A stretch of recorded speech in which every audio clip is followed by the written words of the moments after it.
Hello, and welcome to a sunny book nook. Today I am going to be talking about a lot of nonfiction books because I read a lot of nonfiction back in 2022, and I meant to wrap it all up in some end of the year videos, but I never got around to making my part two of the nonfiction books I read in 2022 video. Part one is up here if you want to watch that and you haven't already, which was just like memoirs and essay collections and stuff like that. I guess here we are again to talk about all the other nonfiction books I read in this past year so far, which isn't that many, but still a significant chunk, and then of course all the books that I haven't talked about yet in a nonfiction video about 2022 books. And this is all mostly like theory, so it's a lot of feminist, queer, communist, anti-capitalist theory and nonfiction and history.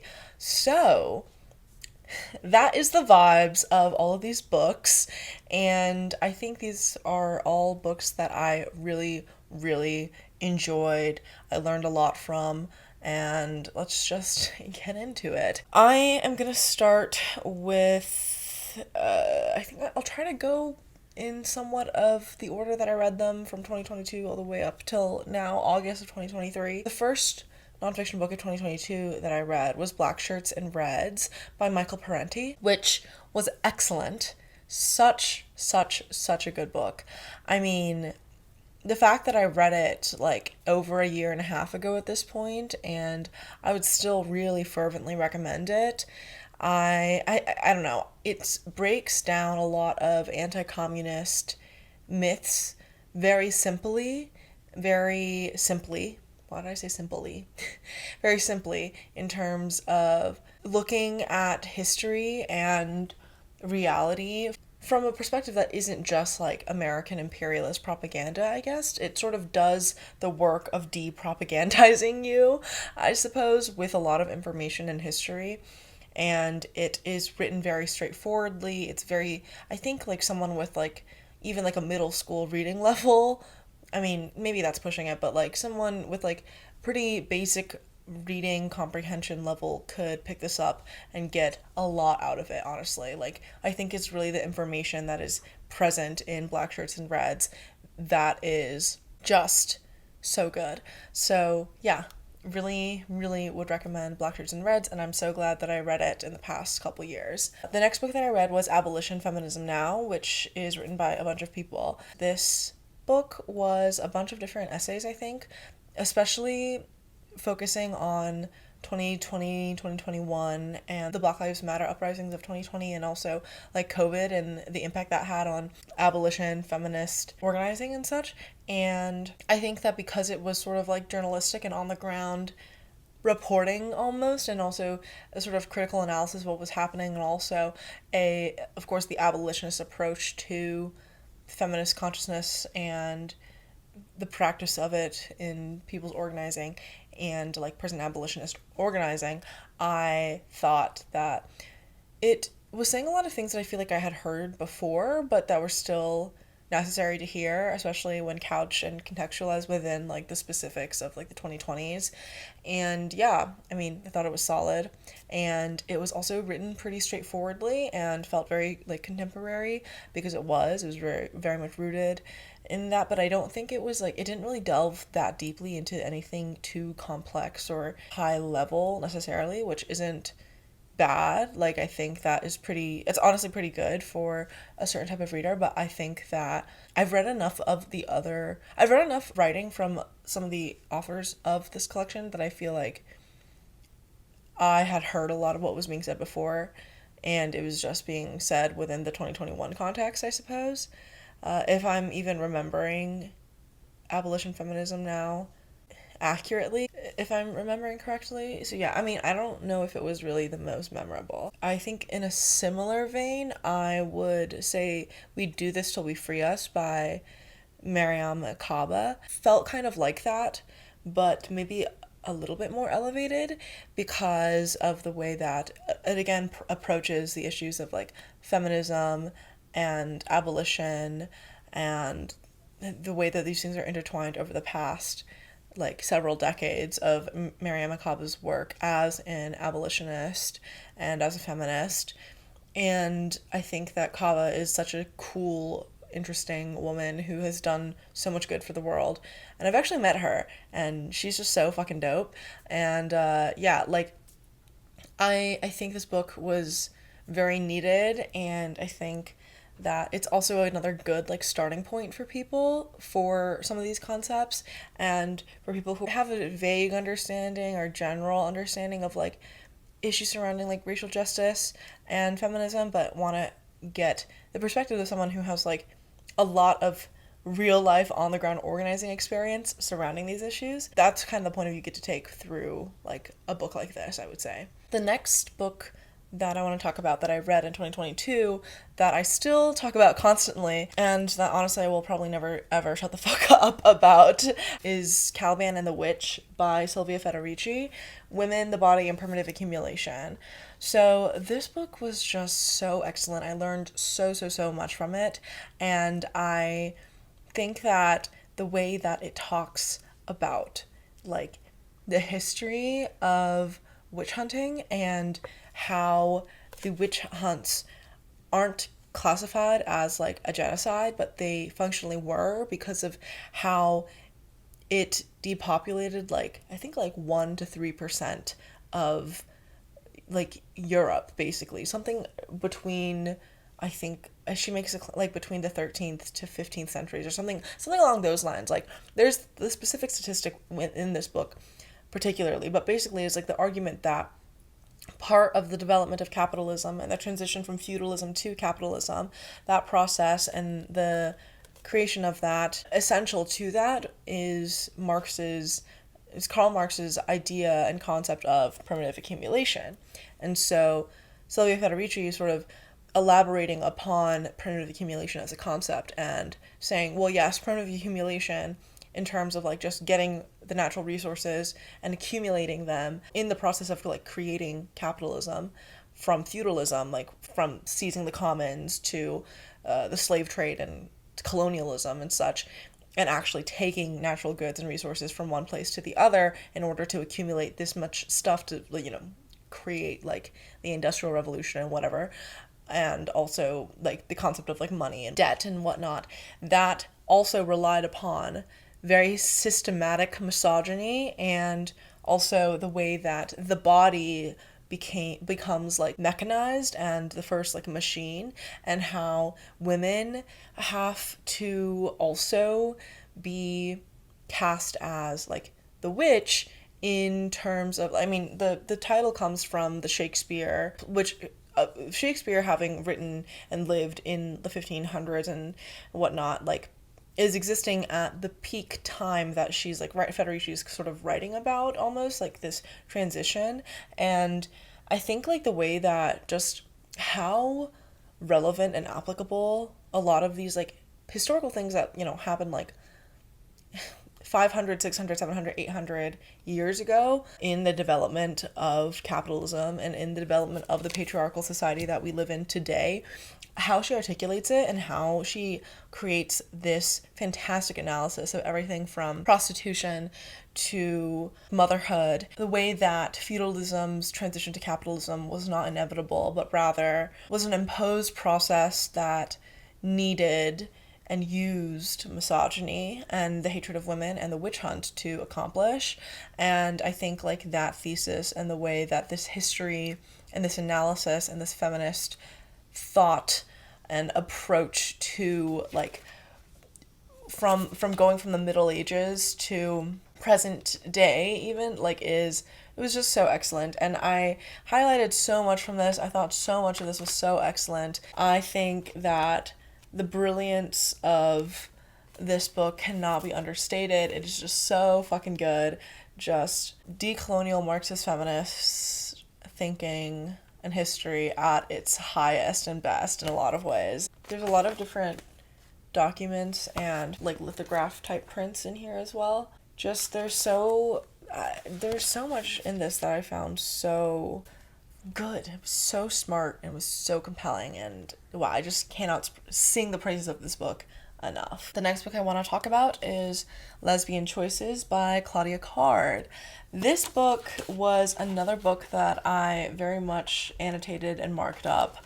And it's an essay collection, essentially, and it's written by a professor of philosophy, I think, and this was published in the 90s, so it has a very, 90s lesbian feminist bent and approach, and I think a lot of the topics that it discusses throughout, the ethics of outing someone, what lesbian ethics are, and, lesbian friendship and the complexities of that within the scenes of the communities of lesbianism, and choosing lesbianism is one of the chapters, and what does it mean to choose lesbianism, is lesbianism a choice, and what does that actually mean. One of the essays is what is lesbian culture. I thought that this was such an interesting look at so many different approaches and dynamics and issues that were facing the lesbian community of the time and throughout the 20th century, and what's relevant and what's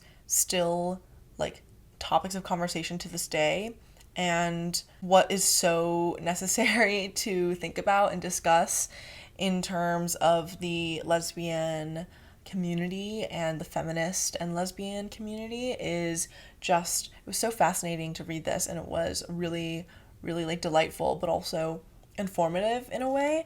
I thought that the way that she approached, for example, one of the chapters is called Horizontal Violence, so it's about domestic abuse and stalking and murder, but within lesbian couples, and how that's perceived from the heterosexual gaze and in the larger heteropatriarchal world versus how does that exist within our reality of our lives. I mean, I think my favorite chapter in here is the chapter on lesbian friendship, because I think she makes some very interesting points and draws out a lot of interesting lines of discourse that I think are still very relevant.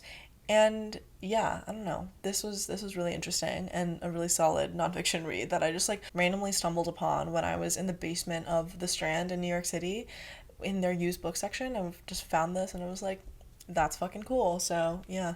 So another book that I read in 2022 was Women's Liberation and the African Freedom Struggle by Thomas Snkara.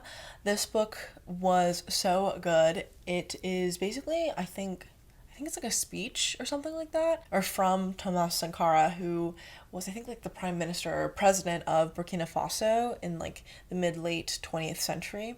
And he was a Marxist-Leninist, a communist, and someone who made the lives of women and girls materially much better. And so in Women's Liberation and the African Freedom Struggle, he discusses his policies and his approach and analysis of culture and society, and the misogyny that his country and his countrymen need to face and tackle in order to have a healthier society and dynamic. And I thought that a lot of the points that are made here about misogyny and about what women's liberation should truly actually be centered around were good and meaningful, and obviously rooted in the reality of who Thomas Sankara is and the way that he actually did.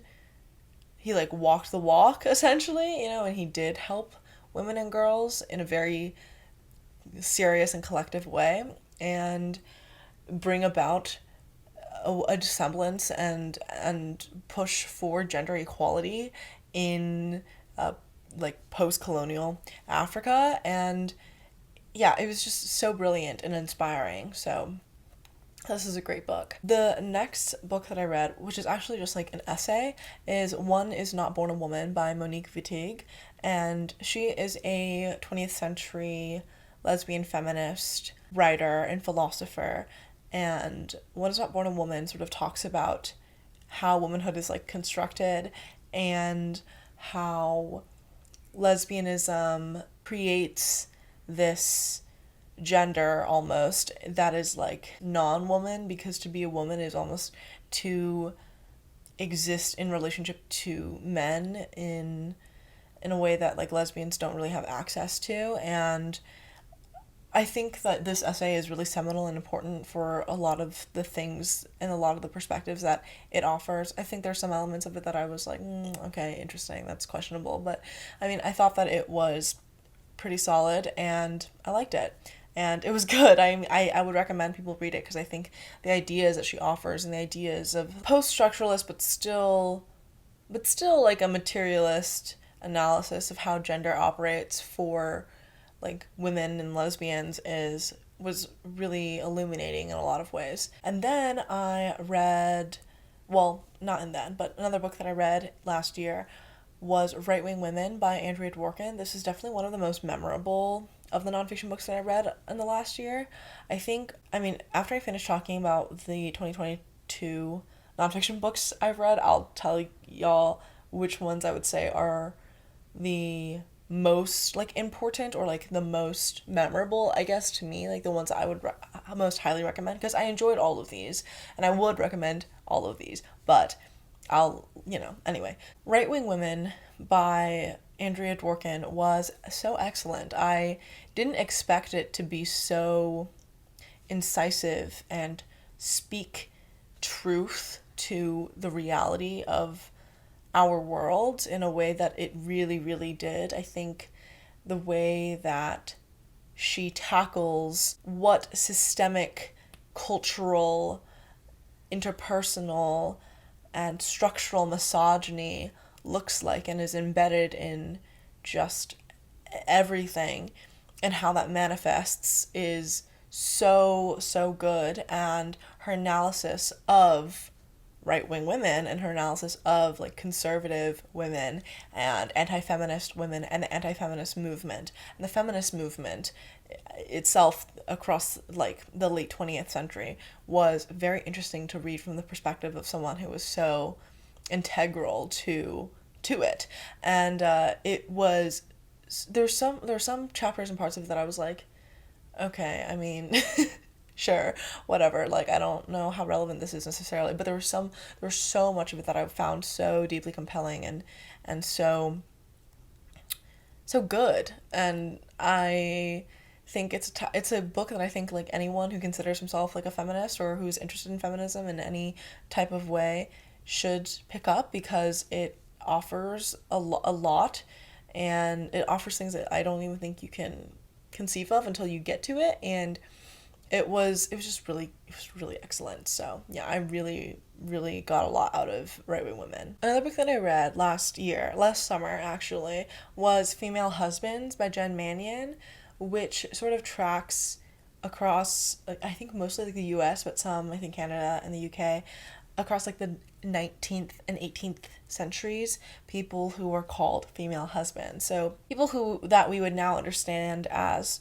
transmasculine, or maybe butch lesbians, or women who are just in disguise as men. The varying experiences of these people across history that were real, that did exist, that were documented, and we have archival information about. And Jen Manion sort of goes into all of those primary documents and does an analysis about that history and the implications on like gender and society and such that these people and their roles in society sort of offer us, and also like what these people's lives were like and like how they existed in the real world. I found it so fascinating and so interesting, like seeing the court documents of, oh, and this person, this man who actually is a woman, whoa, is divorcing this woman because the woman discovered that he was actually a woman. Like it's so interesting to see the different like articles from like the early 20th century and stuff talking about people who are like gender nonconforming or trans, the narrative surrounding those things, versus the reality of those things, like that's a disconnect that is hard to bridge. But I think this author Manion does a really good job of trying to bridge that and do some deep level analysis and look into that in a critical way. But yeah, I thought it was pretty smart, pretty brilliant, and I liked it. I learned a lot. Solid history. Another good historical book called Hammer and Hoe by Robin DG Kelley. This book is about Black Alabama communists during the Great Depression and like in the aftermath and before a little bit. And I think this is such an interesting historical account based off of like a lot of interviews and a lot of like looking at the communications between the different organizing groups and political parties and unions and stuff that were happening across the South, but obviously specifically like Alabama, and what was happening at this really crucial time in American history, and the organizing, the way that Black communists, the way that communists, the way that female communists, the way that feminists and women and Black people who were fighting like the color line were organizing and mobilizing around the issues of like just poverty and, you know, labor rights and the labor struggle. It was so inspiring, compelling, interesting, a history that you can so easily overlook, but it doesn't deserve to be overlooked at all, because it's so fascinating and it's so cool. So yeah, I liked that one. Staying on the track of like American history, I also read The Incorporation of America by Alan Trachtenberg. This book I also pretty much annotated. This book was a very interesting critical look at like culture and society and the Gilded Age. Yeah, so the Gilded Age is like mid to late 19th century, early 20th century vibes, you know? So like after the Civil War, but before the First World War. I read this for a class on the history of the Gilded Age alongside this book, America in the Gilded Age by Dennis Cashman. And this book had like photos and stuff in it, but was more of like the PBS documentary style history breakdown, like more of the names and dates, not that critical, kind of stupid and bad at some points. The Trachtenberg is more critical and more interesting in a lot of ways, but I think we pair them together because this offers like some facts and baseline history, and this offers like some critical analysis on like how the masses were receiving the culture and information of the Gilded Age at the time, whereas this focuses more on the big names and the wars and Carnegie and whatever. So yeah, I mean, I thought that, you know, the Gilded Age is such an interesting time in American history because of the ways that it parallels like the massive divisions of wealth and like levels of labor exploitation and changes and reinstatements of like women's roles within the household and outside of the household, and the color line and questions of race that are still relevant to this day in a very serious way, which is scary, but it's like, you know, I think this history of the US was just so very interesting, of the West, the South, the Northeast, like Midwest. I really liked learning about it, and if you're interested as well, you should maybe pick these up. And in terms of like theory, last year I also read Capitalist Realism by Mark Fisher. Did I say capitalist weird? Sort of tracked, defining, and extrapolating upon what Mark Fisher coins as like capitalist realism, which is this like dissonance of the reality and the darkness of capitalism within art and within media as it's reflected back to us, but because that media is like a result of the capitalist modes of production, like the sort of twisted paradox of that. And I think this book it's pretty short, it goes into that pretty extensively, and this book does like pop culture and media analysis in a way that is from this perspective of analyzing like modes of production from a socialist point of view, and also like the devolution and the spiral of like social dynamics and how they have sort of disintegrated over the course of like the 21st century. Society as a process is a reflection of media and all that. And yeah, I mean, it was solid, it was interesting, and kind of reminds me of the next book that I read, or not the next book, but I keep on saying that, but like, you know what I mean. Another book that I read in 2022, which was The Society of the Spectacle by Guy Debord, and he was like a French philosopher of the 20th century, and The Society of the Spectacle sort of goes into how the world is just a series of spectacles, and he sort of defines that, and like how they reflect upon each other and how they subsume into each other and the way that like popular culture sort of engulfs us in its spectacle, and how capitalism sort of works to reinforce this. I mean, I thought some points of this that sort of talk about 20th century history and stuff were like kind of questionable, and I didn't really fuck with it, but I thought a lot of the general points that are being made about pop culture and everything were really solid. Another 2022 nonfiction book that I read was Witches, Witch Hunting, and Women by Sylvia Federici, which is sort of like a follow-up on, obviously, Caliban and the Witch. And this is sort of like a 21st century look at the conditions of witch hunting and like what witch hunting has come to mean. And I thought it was interesting, but it wasn't as incisive as like the history part. I mean, maybe I'm just like a history nerd. I thought that this was pretty good, but the feminist anti-capitalist analysis wasn't as sharp as Caliban and the Witch, so I mean, yeah. But moving on to 2023 books. So actually I talked about Capitalist Realism by Mark Fisher, but now we gotta talk about Socialist Realism by Trisha Low. I know that I categorize, like, this video is sort of an extension or a part 2 of the video of like essays and memoirs and stuff like that versus this like history, theory, nonfiction. This is more essay memoir like, but bear with me, it's still, it does the pop culture criticism thing, and it is a lot about our main character, about Trisha Low's own life as like an artist and in experiencing the world from the perspective of being like a Singaporean American. And I mean, I think because it's so personal and intimate, it also, does reflect on some historical and political and social commentary aspects, and there were some elements that I found really compelling, but there were other things that I was like, eh. I think I actually did a vlog this in my beginning of 2023 vlog, so reading vlog, so you should check that out if you haven't already, so there's that. Another book that I read in 2023 that was nonfiction and like history and stuff related was Bad Gays, but A Homosexual History by Hu Lemmy and Ben Miller. This book is more of like a compilation of critical biographies of gay people of history, either people that have flown under the radar or people that you didn't know were gay necessarily.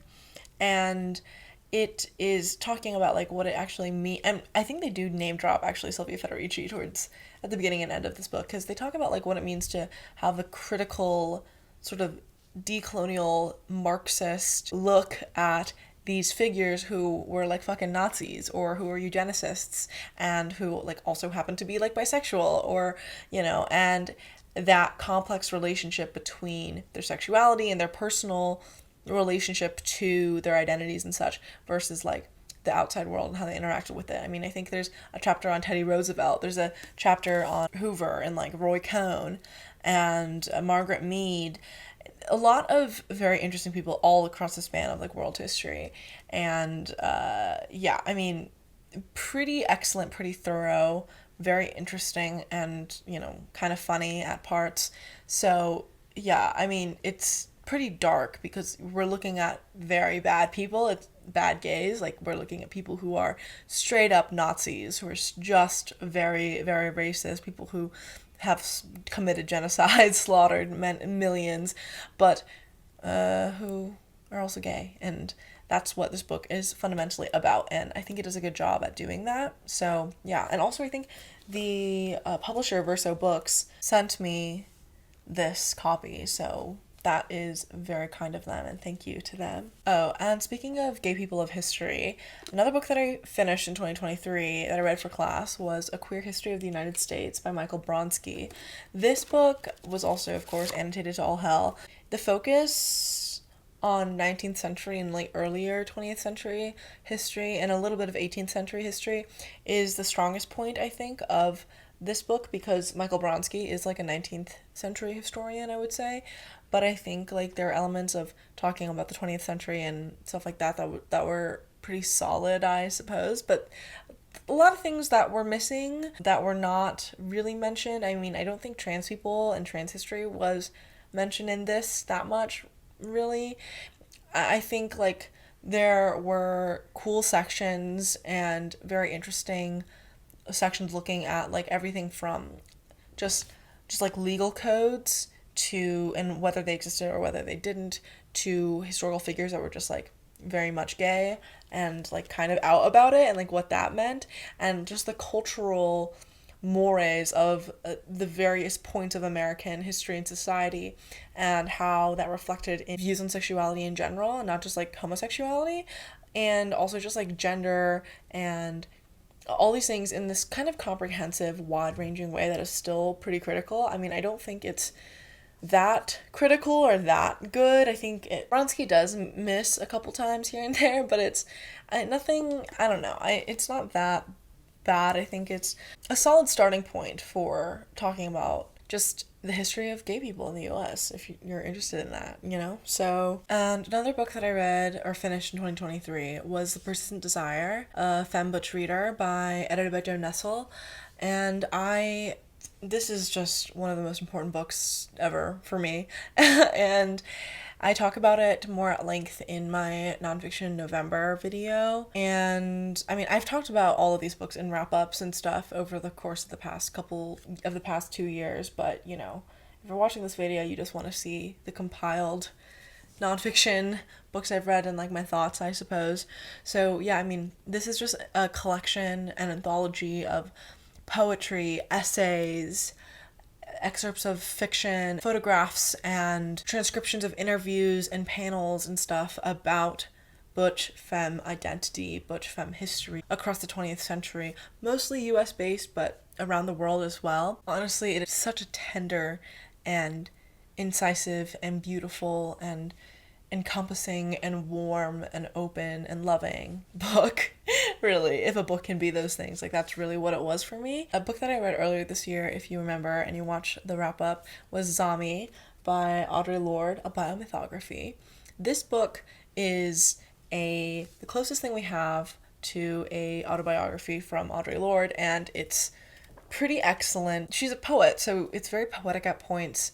I think like the way that we track her political development over the course of her life, the way that she engaged with like lesbian feminism and feminist lesbian like consciousness and stuff over the years was just so interesting, and like the way that she engaged with like race and what it meant to be a young girl coming of age in the early to mid 20th century during McCarthyism and the Rosenberg trials, and then later like the civil rights movement, and of course the lesbian spaces and communities and feminist movements. And yeah, I mean, I thought that the way that she explores her relationship to her mother and to being like a child of an immigrant, and how she was estranged from her mother for so much of her adulthood, and what that meant for her. Like, I think it's just this intimate portrait, and it's very cerebral. We see her go from all over New York to like Mexico and her various lovers, and yeah, I mean, it was very compelling and very interesting. Oh, and I also read Stone Butch Blues, which there are excerpts of Stone Butch Blues in The Persistent Desire, but my copy of Stone Butch Blues is with my bestie Renaissance for them to read. So yeah, I mean, just a very, very important piece of trans history, lesbian history and culture, and, you know, femme butch history and culture, and LGBT history and culture, but also labor history and the labor movement and just the racial justice movement, and just the span of like the second half of the 20th century and coming of age as a Jewish butch, as the feminist movement becomes a thing, as the world changes so rapidly. And it's brilliant. I mean, if you haven't read it, you need to read it. It's available for free online. It's so good. But anyways, I cried multiple times reading it. I also laughed out loud because it's a very funny book at many points, but it's also so tragic and heartbreaking. But when you get to the end, you're like, and it was all worth it. The next book I want to talk about is a book that I bought and read in New York, which was Separate and Dominate by Christine Delphi, Feminism and Racism After the War on Terror.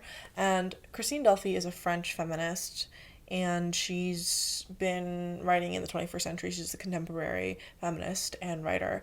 And so it is just a series of essays talking about, like, I mean, there's one called Who's Behind the Others, and talking about, like, the otherization of homosexuals and Muslims and women within, like, French society, but society at large. And another essay about a war without end, like, you know, the endless imperialist war and aggression on the Middle East and what that means. And then, like, of course, Guantanamo and the destruction of the law, and, like, just the war crimes committed, and, like, a war for Afghan women, question mark, like, against an exclusionary law, talking about the headscarf and hijab ban in France, and what that, like, how that is anti-feminist, race, caste, and gender in France, and talking about, like, North African and African people and immigrants in France, and, like, the experiences of them, especially as women. This book was very excellent and very interesting. I think translated from French and talking about things from, like, this French feminist perspective was fascinating. It was contributive to, like, my thinking about anti-imperialist feminism in a way that I wasn't really expecting, but I think that, like, it was still so eye-opening and so important in a lot of ways. And I think that I gained a lot from this in a lot of ways. And I thought that it was so smart and did a lot of, like, deep analysis and looking at, like, headlines and looking at the material reality of the situations at hand to discuss and analyze at length, like, what is the reality of, and what is the state of, like, what feminists should be fighting for and thinking. And then another book I read this year was The Transgender Issue by Shawn Fay. This book is about trans rights and the fight for trans equality and trans inclusion, and the way that right-wing media and liberal media sort of, oh, my stomach is rumbling, has framed, like, trans people as the issue and as a problem, as opposed to trans people's problems being with, like, transphobic societies. This book talks about the different, very real material issues that people face in pursuing transition, in finding jobs and housing, and just existing in the world as trans people. It's really heartbreaking at many points, but it's, like, a really well accumulated, sort of, it's well researched and documented in terms of, like, the different people that Shawn Fay, the author, has, like, interviewed and stuff to talk about, like, their experiences with, like, the healthcare system, or people working in, like, homeless shelters and stuff like that. Like, I think that this book was it's a good place to start in terms of understanding, like, trans issues in the 21st century, and not so much trans history as much as it is, like, the state of trans issues right now, and, like, how and why we are in the place that we are, and how we, like, can try to get out of there, basically. I thought it was very solid and well written and straightforward and concise. And I mean, I don't think that it's saying that much of anything new per se for me personally, but I still think that it was, like, a worthwhile read, you know? I also mentioned this in another recent wrap-up, but another nonfiction book that I read this year was You Just Need to Lose Weight. And this book does a lot of, like, myth-busting. Oh, and this is actually the last book on my list to talk about, by the way. Phew! Long-ass list of just nonfiction books that talk a lot about a lot of different things, very in-depth, and are very smart about it. But anyway, You Just Need to Lose Weight is a very recently published book, and it sort of gets into all of the different myths surrounding fat people and fatness and dieting and weight loss culture and all this shit in a way that, like, I think is very well researched and gets into the pervasiveness of this shit, but in a way that, like, is so good and compelling in terms of deconstructing those myths. But anyways, okay, that is all I have for you today. So yeah, those are the nonfiction books that I read in the past, 18 to 20 months. I really liked all of these, and I would say the ones that I would recommend the most are So Much Blues and Caliban and the Witch, Blackshirts and Reds, Women's Liberation and the African Freedom Struggle, and Right-Wing Women by Andrea Dworkin. So thank you so much for watching this very long video. If you have watched all the way through, comment down below if you have watched all the way through the stack of book emojis. Hopefully I will see you in my next video, and yeah, bye!